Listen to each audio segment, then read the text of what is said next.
Hello, my name is Erin Miller, and today I will be presenting about air quality and one of the large reasons it is negatively affected in our world.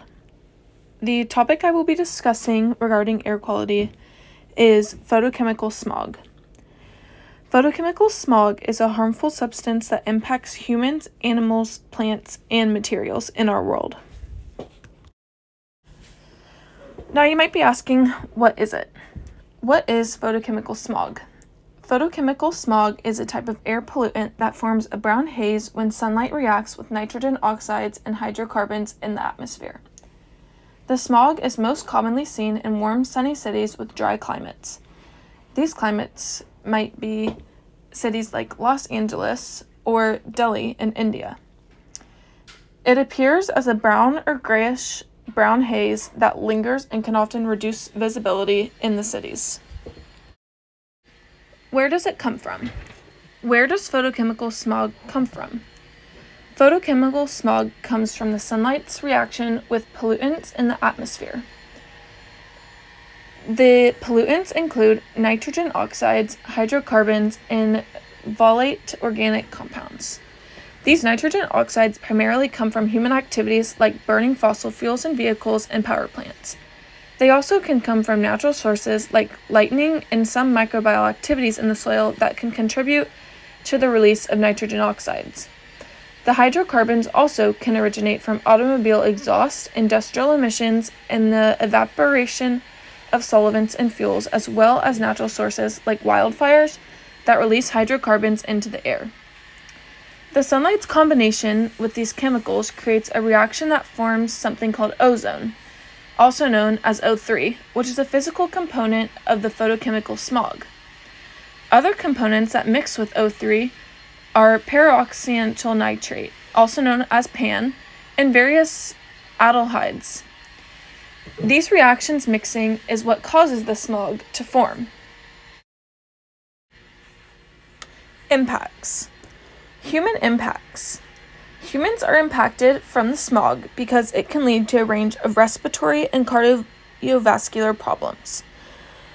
Long-term exposure of photochemical smog can negatively contribute to the overall quality of life.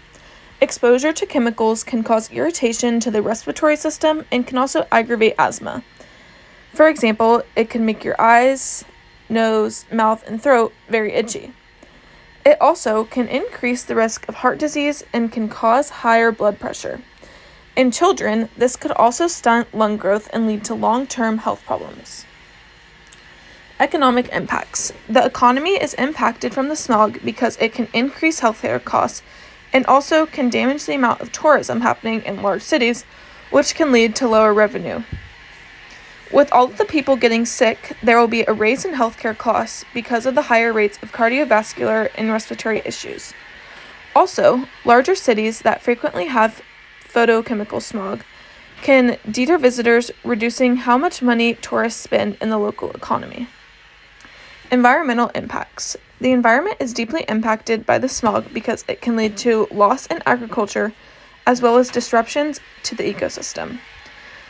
The ozone can cause significant damage to plant cells, which can reduce photosynthesis, degrade the leaves, and stunt plant growth. Photochemical smog can also alter soil because of the pollutants and reduce biodiversity in the atmosphere. What can be done?